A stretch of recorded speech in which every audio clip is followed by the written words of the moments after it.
আজকে আমি রবীন্দ্রনাথ ঠাকুরের যে নাটকটি নিয়ে আলোচনা করব সেটি ভীষণভাবে উল্লেখযোগ্য, যে শুধু তাই নয়, সমস্ত সময়ের এবং সমস্ত কালের জন্য সেই একই রকম ভাবেই প্রযোজ্য আমরা বলতে পারি। এর বিষয়বস্তুর যে ধারণা তা আগেকার দিনেও যেরকম ছিল, আজকেও সেই ধারণা একই রকম ভাবেই রয়েছে। আজকে আমি আলোচনা করব অচলায়তন নাটকটি নিয়ে। এই নাটকটি যে আলোচনা আজকে থাকবে তার মাধ্যমে তোমরা বা আপনারা নাটকটি সম্পর্কে একটি সহজ এবং সম্পূর্ণ ধারণা আশা করি পেয়ে থাকবে বা থাকবেন। হয়তো পর্বটি একটু আকারে বড় হতে পারে, সেই জন্য আমি প্রথমেই ক্ষমা প্রার্থী, কিন্তু আমি চেষ্টা করব আজকে গল্পের ছলে এই সম্পূর্ণ নাটকটা আপনাদের বা তোমাদের সামনে তুলে ধরতে। তাই ভিডিওটি শেষ অবধি দেখার অনুরোধ রইল। অচলায়তন নাটকটিকে আমরা রবীন্দ্রনাথ ঠাকুরের রূপক সাংকেতিক নাটকের যে পর্যায় তার মধ্যে অবশ্যই ফেলতে পারি, কারণ রবীন্দ্রনাথ ঠাকুর নিজেই এই নাটকটিকে সেই পর্যায়ের নাটক বলেছেন। এবার রূপক সাংকেতিকতা কি এই নিয়ে আমি আগেই আলোচনা করেছি, সেই জন্য এই পর্বে আর সেই বিষয়ে খুব একটা আলোচনা থাকবে না। যদি তোমরা চাও যে অচলায়তনের রূপক সাংকেতিকতা নিয়ে আলাদা করে আলোচনা করে দেব, সেটা তোমরা কমেন্ট করে বলতে পারো। তবে আজকের যে আলোচনা থাকবে তার মধ্যেই আমি কিন্তু এই বিষয়ের ওপরেও খানিকটা আলোকপাত করব। যাই হোক, নাটকের সময়কাল, রবীন্দ্রনাথ ঠাকুর স্বয়ং এই নাটক নিয়ে কি কি বলেছেন, এই বিষয়ে আমি পরের পর্বে কি সম্পূর্ণ ধারণা দেব। আজকে আমরা শুধুই অচলায়তন নিয়ে কথা বলবো। তবে কিছু কথা বলে রাখি যে অনেকেই অচলায়তনের কথা বলতে গিয়ে অবশ্যই ডাকঘরের প্রসঙ্গ টেনে আনেন, কারণ এই দুটি নাটকই প্রায় একই সময় লেখা। 1910 সালে রবীন্দ্রনাথ ঠাকুর রাজা নাটক লিখছেন, 1911তে লিখছেন অচলায়তন এবং তারপর ডাকঘর। কিন্তু অদ্ভুতভাবে ডাকঘর নাটকের প্রকাশ আগে হচ্ছে, অচলায়তন পরে। যাই হোক, আষাঢ় মাসে অচলায়তন লেখা শেষ করছেন রবীন্দ্রনাথ এবং উৎসর্গ করছেন যদুনাথ সরকারকে। আশ্বিন মাসের প্রবাসী পত্রিকায় এই অচলায়তন নাটকের প্রকাশ ঘটছে, বাংলায় যার সাল 1318। আমি অন্যান্য যে কোনো টেক্সটের মতো এই নাটকের ক্ষেত্রেও বলবো যে তোমরা বা আপনারা অবশ্যই নাটকটি আগে পড়ে নেবেন। ভীষণ ভালো একটি নাটক, খুব সুপাঠ্য, তাই পড়তে কোনো অসুবিধা হবে না। সেই জন্যই আমি নাটকে আশা করে নিচ্ছি যে সবাই নাটকটি পড়ে নিয়েছেন। আমি এবার মূল বিষয়ে ঢুকছি। আমরা দেখি অচলায়তন নাটক শুরু হচ্ছে পঞ্চকের গানের মাধ্যমে। গানটা কি? তুমি ডাক দিয়েছ কোন সকালে, কেউ তা জানে না, আমার মন যে কাঁদে আপন মনে, কেউ তা মানে না। এই গানের মাধ্যমে নাটকের কিন্তু শুরু হচ্ছে। পঞ্চক কিশোর বয়সের ছোট্ট একটি ছেলে, সে থাকে অচলায়তন নামক ধরে নি কোনো একটি শিক্ষাক্ষেত্র বা বোর্ডিং স্কুলে। এই গানে প্রথমেই যে আমরা গানটা পাই পঞ্চকের, তার মধ্যে দিয়েই আমরা পঞ্চকের মানসিক অবস্থা বা পঞ্চকের চরিত্রের একটা ভীষণ সুন্দর পরিচয় পাই, যেখানে সে বলে যে তুমি ডাক দিয়েছ কোন সকালে, কেউ তা জানে না, আমার মন যে কাঁদে আপন মনে, কেউ তা মানে না, ফিরি আমি উদাস প্রাণে, তাকাই সবার মুখের পানে, তোমার মতন এমন টানে কেউ তো টানে না। এই যে তার এই গানের মাধ্যমে তার যে প্রথম প্রকাশ, সেই প্রথম প্রকাশেই আমরা গানের কথা এবং তার মানসিকতার মধ্যে যে জিনিসটা ভীষণভাবে খেয়াল করি প্রথম থেকে, তা হলো একাকিত্ব। ঠিক এই সময় আরেকটি চরিত্রের প্রবেশ ঘটে নাটকে। কে সে পঞ্চকের দাদা, যার নাম মহাপঞ্চক। এই জ্ঞান প্রতিষ্ঠানের সবচেয়ে নিষ্ঠাবান মানুষ এবং আগেই বললাম পঞ্চকের সহোদর। মহাপঞ্চক এই গান শুনে বলে, আবার গান গাইছো তুমি? পঞ্চক বলে, এটাই তো আমি পারি। তার দাদা বলে, গান তো পাখিও গায়, কিন্তু তোমার এখানে যা শিক্ষণীয়, অর্থাৎ যা করতে তুমি এসেছো, আচার নিয়ম মন্ত্র তন্ত্র, তা তো তুমি কিছুই শিখছো না। একটি মন্ত্র কতদিন হয়ে গেল সেটা তুমি পারছো না। পঞ্চক বলে আমি ওইটা পারি না, ওই মন্ত্র আমি শিখতে পারি না। পঞ্চক বলছে, সে দাদাকে বলছে তুমি শিখিয়ে দাও। তখন মহাপঞ্চক আউড়ে তাকে একটা মন্ত্র শেখাচ্ছে। রবীন্দ্রনাথ এখানে যে মন্ত্রগুলো বা যে আচারগুলোর কথা বলেছেন এই নাটকে, খুব যদি মন দিয়ে আমরা দেখবো তার মধ্যে একটা অদ্ভুত ধরনের একটা জটিলতা রয়েছে, মানে যেন কিছুই বোঝা যাচ্ছে না। যেমন এইখানে প্রথমেই যে মন্ত্রের কথা মহাপঞ্চক বলছে পঞ্চককে যে তুমি সেটা শিখতে পারছো না, সেটা কি ওং তট তট তো তয় স্ফট স্ফট স্ফুটয় স্ফুটয় ঘুন ঘুন ঘুনা ঘুনাপয় স্বর বসতানি। এই যে মন্ত্রটা, এটা যেন ইচ্ছাকৃতভাবে রবীন্দ্রনাথ এরকম ভাবে বিষয়টার প্রকাশ করছেন, ইচ্ছা করে বলছেন। পঞ্চক এই কথা শুনে বলছে এর মানে কি, এই যে আমি মন্ত্রটা জপ করব এটাতে আমার কি ফল হবে, কি লাভ হবে? তাতে মহাপঞ্চক বলছে যে সূর্যোদয় সূর্যাস্তে 69 বার জপ করলে 90 বৎসর পরমায়ু হয়। পঞ্চক বলছে রক্ষা করো দাদা, এইটা জপ করতে গিয়ে আমার এক বেলাকেই 90 বছর মনে হচ্ছে, দ্বিতীয় বেলায় মনে হয় মরেই গেছি। অর্থাৎ এই যে কথোপকথন দুই সহোদরের মধ্যে, তার মাধ্যমে আমরা বুঝতে পারি দুজনের মধ্যে মানসিকতার কতখানি পার্থক্য। সে তার ভালো লাগে না, পঞ্চকের এসব ভালো লাগে না, মনে তার দ্বিধা, কিন্তু মহাপঞ্চক তাকে নিজেকে দৃষ্টান্ত হিসেবে দেখিয়ে বলে কেন তুমি নিষ্ঠাবান হতে পারো না, কেন তুমি এই রকম? পঞ্চকের মনে হয় কি হবে এসব করে। মহাপঞ্চক বলে প্রশ্ন করো না, এই নিষ্ঠার পথের দ্বারাই মুক্তি, এটাই নিয়ম। এই যে নিষ্ঠার পথ, এর দ্বারাই মুক্তি, এবং নিষ্ঠার পথকে চোখ বুঝে মেনে যাওয়াটাই একমাত্র নিয়ম, যেটা পঞ্চক মানতে পারে না। এই বক্তব্যের মধ্যে রবীন্দ্রনাথ টেনে আনছেন কাদের না, পঞ্চকের যারা সহপাঠী তাদের। এই যে পঞ্চকের যারা সহপাঠী তারা পঞ্চককে সেই জন্য ভালো চোখে দেখছে না, তারা দেখছে যে এই পঞ্চক তো তাদের মতো নয়, তারা তাকে নিয়ে পিছনে হাসাহাসি করে, বলে কিছুই পারে না। পঞ্চক কিন্তু তাতে কখনো রেগে যায় না, সে বলে সে তো এরকমই, তার এই চিন্তাধারাকে কিন্তু কেউ বোঝে না। তা সত্ত্বেও ওখানে একজন অগোচরে তাকে খানিক প্রশ্রয় দেয়, তিনি হচ্ছেন এই অচলায়তনের আচার্য বা প্রধান। আচার্য বলেন পঞ্চককে যে তার মধ্যে কিছু একটা আছে যা তাদের নিষ্প্রাণ জীবনের মধ্যে নেই, যেন একটা প্রাণের প্রকাশ। পঞ্চক কিন্তু তাকে খুব শ্রদ্ধা করে, কারণ সে তার কাছ থেকে প্রশ্রয় পায়। বাকি ওই অচলায়তনের কোথাও গিয়ে সে একটু মাত্র মুক্তি পায় না, একমাত্র সে আচার্যের কাছে এসে যেন মুক্তি পায়। আবার অপরদিকে আচার্য যেন মহাপঞ্চক না, পঞ্চকের কাছে গিয়ে সেই একই রকম একটা মুক্তির স্বাদ মানে পায়, সেখান থেকে যেন তিনি যেন চান পঞ্চক তার কাছে আসুক। কারণ আচার্য মাঝে মাঝে জানে যে পঞ্চক মাঝে মধ্যে পালিয়ে যায় অচলায়তনের থেকে সোন পাংশু বলে এক জাতির কাছে, যারা নিম্নবর্গীয়, যাদের সংস্পর্শ বাঁচিয়ে চলে সমগ্র অচলায়তন। তাদের কাছে গিয়ে পঞ্চক খানিক বাঁচে, এরা চাষ করে, তাদের ফসল এরা নেয়, কিন্তু এদের তারা চায় না। মানে সোংপাংশুরা যেহেতু চাষাবাদ করে, নিম্নবর্ণীয় বিভিন্ন রকমের কাজকর্ম করে, তাদের থেকে ওই চাষের ফলটা তারা নেয়, কিন্তু তাদের এরা নেয় না। এই জাতীয় লোকের সঙ্গে গিয়ে দেখা করে কে না পঞ্চক, এবং এই বিষয়টা জানে কে? আচার্য। আচার্য জেনেও পঞ্চককে প্রশ্রয় দেন, আচার্য সব জানেন। কিন্তু যখন পঞ্চক বলে যে আমি ওখানে গিয়েছিলাম, আপনি জানেন কি সেটা, আচার্য তা জানতে চান না। ইচ্ছা করে তিনি বলেন যে আমাকে তুমি বলো না এমন কথা, কারণ তিনি চান যে পঞ্চকের মধ্যে প্রাণ বেঁচে থাকুক। কারণ আচার্যকে যদি সে বলে নিয়ম মতে তাকে কিন্তু তার কিন্তু ব্যবস্থা নেওয়া উচিত, কিন্তু সে যদি না বলে আচার্য যেন মনে করেন যে আমি তো কিছুই জানি না। তিনি তাই জন্য আমি বলছি যে তিনি চান যে তার মধ্যে যেন ওই প্রাণ কোথাও বেঁচে থাকুক।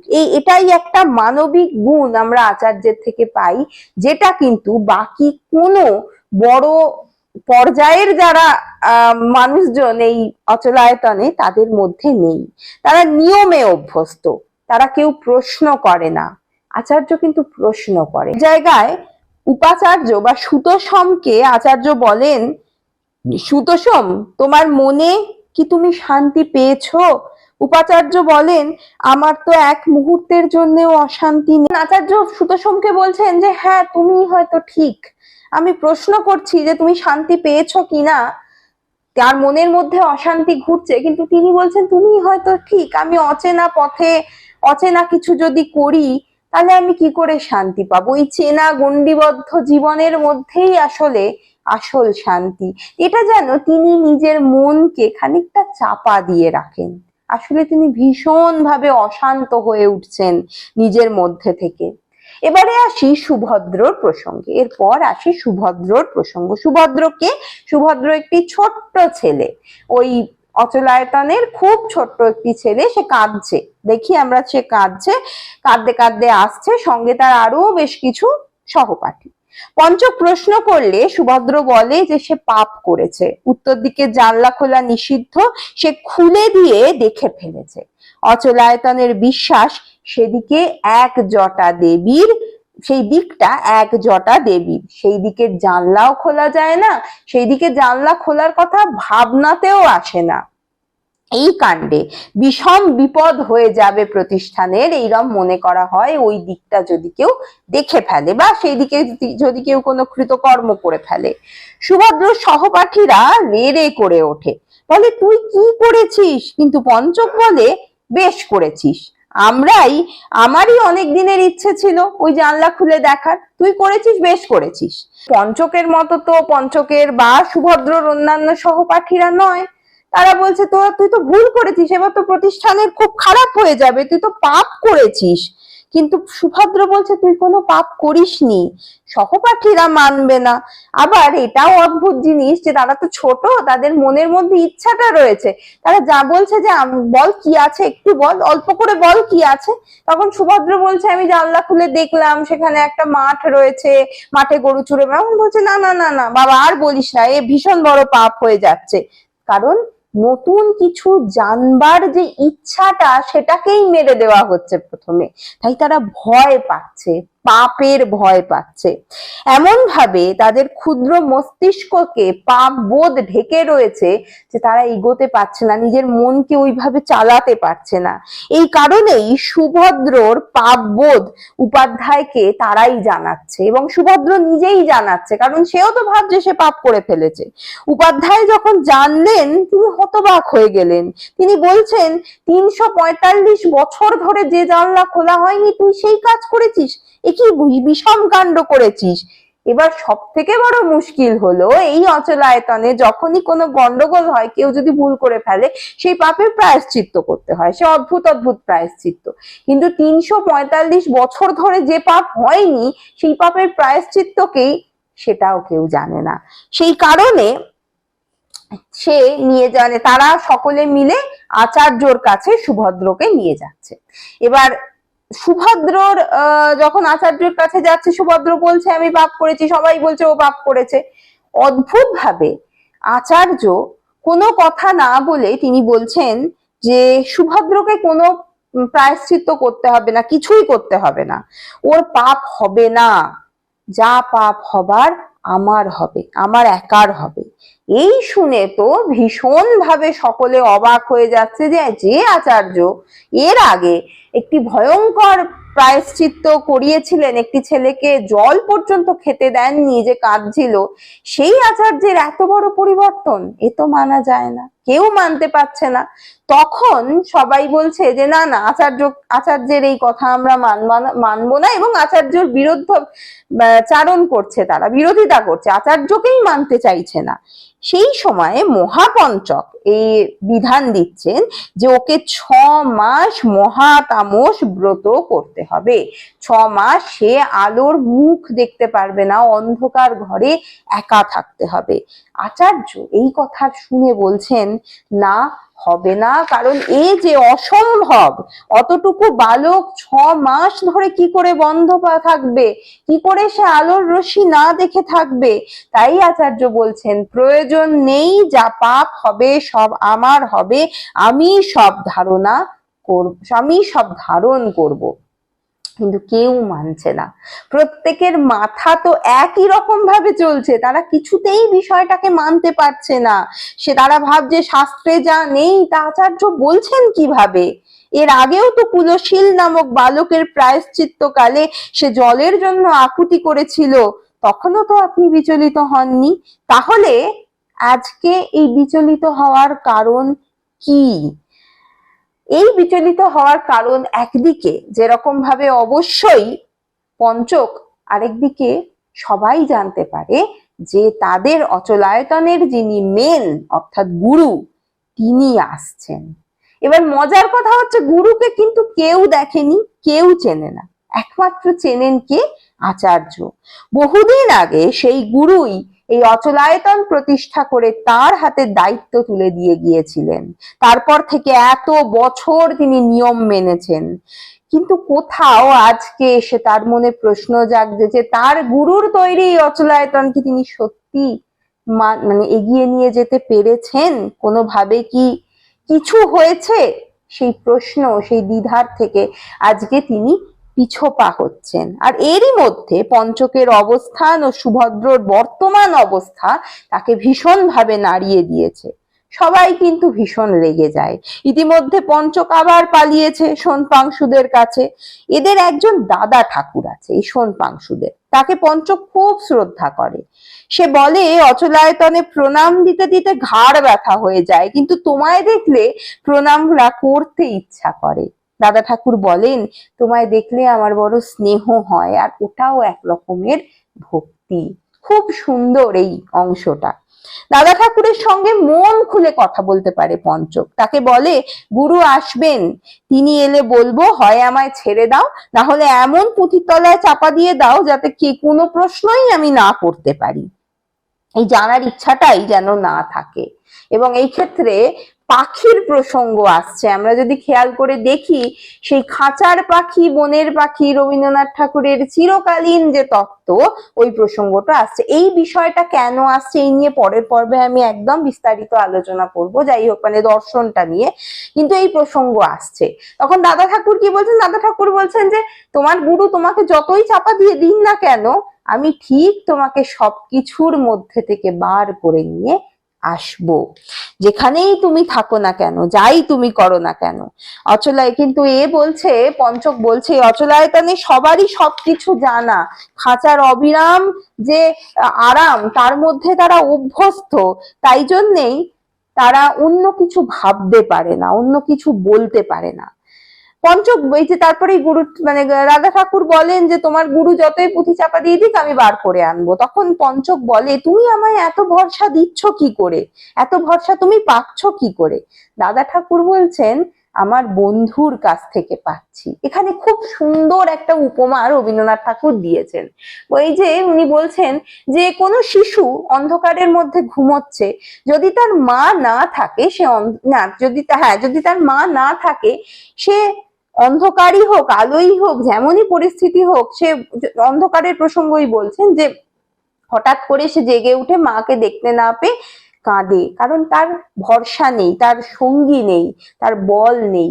কিন্তু যে শিশুর মা অন্ধকারে পাশে শুয়ে রয়েছে, সে রাত্রিবেলা ঘুমের মধ্যে জেগে উঠে যখন মায়ের গায়ে হাত দেয়, তখন সে বুঝতে পারে আমার বল ভরসা রয়েছে। তাই যখন ভয় পেয়ে উঠলে, যখন মা যদি বলে আলো জ্বালিয়ে দেবো, সে বলে না, তুমি থাকলে আমার কাছে অন্ধকার যা, আলো তাই। এই যে ভরসা, এই ভরসা দেয় দাদা ঠাকুরকে কেউ একজন। বলেছিলেন না, এই ঝড়ের রাতে তোমার অভিসার, পরাণ সখা বন্ধু হে আমার, আমার বন্ধু যে আমায় হাত পথ দেখিয়ে নিয়ে চলে, আমি জানি সে আছে, সেই জন্যই আমার ভরসা আছে। দাদা ঠাকুর বলেন পাবই বলে সাহস করে বুক বাড়িয়ে দিলাম, তাই পেলাম, কোথাও যেতে হয়নি। দাদা ঠাকুর বলেন যা হবার তা হবে, যে আমাকে কাঁদায় সে কি অমনি ছেড়ে রবে? পথ হতে যে ভুলিয়ে আনে, পথ যে কোথায় সেই তা জানে, ঘর যে ছাড়ায় হাত সে বাড়ায়, সেই তো ঘরে লবে। এত বড় ভরসা বন্ধুর ওপর, পরাণ সখার ওপর, যাই বলি না কেন তার ওপরে, যে সে আছে, সে আছে কোথাও না কোথাও, সে আছে। এবারে সোনপাংশুরা এসে বলে এক দুর্দান্ত জিনিস ঘটে গেছে, খুব খারাপ জিনিস ঘটে গেছে। কি না, তাদের যে চণ্ডক বলে একটি ছেলে, তাকে স্থবিরকরা, স্থবিরকরা নয়, স্থবির পত্তনের রাজা তাকে মেরে ফেলেছে। কেন না, সে স্থবিরক হওয়ার জন্য ধ্যান করছিল। সে সোনপাংশুদের অন্তর্গত, নিম্নবর্গ শ্রেণীর অন্তর্গত, তাদের কিন্তু অচলায়তনে প্রবেশের কোনো জায়গা নেই। সে অচলায়তনের শিক্ষায় শিক্ষিত হওয়ার জন্য, স্থবিরক হওয়ার জন্য, খুব সুন্দর শব্দটা, স্থবিরক মানে যে স্থবির হয়ে যায় চিরকালের জন্য, স্থবিরক হওয়ার জন্য সে প্রার্থনা করছিল। এটা জানতে পেরেছে স্থবির পত্তনের রাজা, এসে তাকে মেরে ফেলেছে এবং 35 হাত উঁচু পাঁচিল 80 হাত করার জন্য তারা কাজে নেমে গেছে। পৃথিবীর হঠাৎ সব পাছে পৃথিবীর সব লোক হঠাৎ লাফ দিয়ে স্থবিরক হয়ে ওঠে, সেটা তো মানা যাবে না। দাদা ঠাকুর বললেন, এবার চলো, আমার রাজার আদেশ যে ওরা যেদিন এমন পাঁচিল বাড়াবে সেদিন ওদের সামনে আমাকে দাঁড়াতে হবে। সেই মহাভারতের সেই কৃষ্ণের কথা, যে 100টা ক্ষমা, 100টা পর্যন্ত আমি ক্ষমা করব, ঠিক তারপর যেই 101 হবে সেই দিনই তোমার পাপের ঘোড়া পূর্ণ হবে, সেদিন আমি সামনে এসে দাঁড়াবো। তাই জন্যেই দাদা ঠাকুর বলছেন যে আমার রাজার আদেশ আছে, আমার বন্ধু যাকে আমি বলছি তার আদেশ আছে যে যেদিন ওরা পাঁচিলটা একটু উঁচু করবে সেদিন আমার সামনে এসে দাঁড়াতে হবে, কারণ পাপের ঘোড়া পূর্ণ হয়ে গেছে। অচলায়তনে তখন দারুণ আন্দোলন শুরু হলো। রাজা এসেছে আচার্যকে নির্বাসনে পাঠাতে, দর্ভক পল্লীতে, যারা তাদের নিজেদের ও এদের মতোই অস্পৃশ্য। ইতিমধ্যে অচলায়তনে দুর্দান্ত একটা ব্যাপার ঘটছে। কি না, একদিকে তো দাদা ঠাকুর তার সৈন্য সামন্ত নিয়ে এগিয়ে আসছেন, অন্যদিকে রাজা এসেছেন। তিনি জানতে পেরেছেন যে এরকম আচার্য কাণ্ড কারখানা করেছে, তাকে নির্বাসনে পাঠাতে হবে দর্ভক পল্লীতে। এবার দর্ভক কারা? দর্ভকরা নিজেদের অস্পৃশ্য বলে মনে করে এবং গোটা সমাজও তাই মনে করে। সোনপাংশুদের মতোই কোনো নিম্নবর্গীয় একটা শ্রেণী, সেইখানে পাঠাতে হবে এবং নতুন আচার্যকে নিযুক্ত করতে হবে। সেখানে যে দর্ভক পল্লীর কথা আমরা জানছি, সেই দর্ভকদের কোনো নিজস্ব মন্ত্র নেই, নিয়ম নেই, এরা গান গেয়ে পুজো করে, তাদের ভগবানের পুজো করে, তারা মন্ত্রহীন, তারা নিয়মহীন। সেখানে নির্বাসনে পাঠান রাজা আচার্য আর পঞ্চককে, আর মহাপঞ্চক হয়ে যায় আচার্য। সেখানে গিয়ে আচার্য অদ্ভুত ভাবে খুশি হন, তিনি নির্বাসনে এসে খুশি হন, তাদের ভক্তি দেখে খুশি হন, আর পঞ্চক হয় আনন্দিত, যেন অনেকটা ছুটির মতো। এমন সময় রাতে অচলায়তনের ভীষণ আওয়াজ, পরের দিন দর্ভকরা জানায় অচলায়তনে নাকি যুদ্ধ হচ্ছে। এইরকম অবস্থায় দর্ভক পল্লীতে আবার একজন আসছেন। তিনি কে? তাকে এরা গোসাই বলে ডাকে। এদিকে আচার্য দেখেন কোথায় গোসাই, ইনি তো গুরু। অপরদিকে আবার পঞ্চক দেখে কে গোসাই, কে গুরু, ইনি তো আমাদের দাদা ঠাকুর। অর্থাৎ যে দাদা ঠাকুর সেই গোসাই, সেই গুরু। বা গুরু এসে আচার্যকে বলেন, আচার্য তুমি কি করেছো? আচার্য বলছে, কি যে করেছি তা বোঝবার শক্তিও আমার নেই, তবে এইটুকু বুঝি আমি সব নষ্ট করেছি। দাদা ঠাকুর বলেন, যিনি তোমাকে মুক্তি দেবেন তাকেই তুমি কেবল বাঁধবার চেষ্টা করেছো। কিন্তু আচার্য বলেন, আমি তো বাঁধতে পারিনি ঠাকুর, তাকে বাঁধছি মনে করে কতগুলো পাক দিচ্ছি, সব পাক নিজেরই চারিদিকে জড়িয়েছি। যে হাত দিয়ে সেই বাঁধন খোলা যেতে পারত, সেই হাতটা শুদ্ধ বেঁধে ফেলেছি। উপলব্ধি, তিনি বুঝতে পারছেন যে যে পথে তিনি গিয়েছিলেন এতদিন, সেই পথ সঠিক নয়। এদিকে অচলায়তনের পাঁচিল ভেঙে পড়েছে, ভীষণ যুদ্ধ হয়েছে, তাতে অনেক সোনপাংশুর বা অনেক অচলায়তনের রাজার সদস্যদের মৃত্যু হয়েছে। এরম অবস্থায় গোসাই বা রূপী গুরু এসেছেন, তিনি নিয়ে যেতে এসেছেন আচার্য এবং পঞ্চককে। আচার্য এবং পঞ্চককে নিয়ে আমাদের দাদা ঠাকুর ফেরত যাচ্ছেন অচলায়তনে, বলছেন যুদ্ধের রক্তে যা লাল হয়েছে সব ধুয়ে সবকিছু শুভ্র করে তুলতে হবে। কাকে করতে হবে এই কাজ? পঞ্চককে করতে হবে। এমন ভাবে এবার অচলায়তনকে গড়তে হবে যাতে সবাই স্থান পায়, উচ্চ নিচের কোনো প্রভেদ না থাকে, না হলে আবার ভাঙা পড়বে, আবার আমি এসে ভাঙবো বা অন্যরা ভাঙবে। এখানে মহাপঞ্চককেও কিন্তু গুরু রাখবেন, কিন্তু মহাপঞ্চক কিন্তু গুরুকে মেনে নিতে পারেননি, তাকে দেখে একেবারেই স্বীকার করেননি।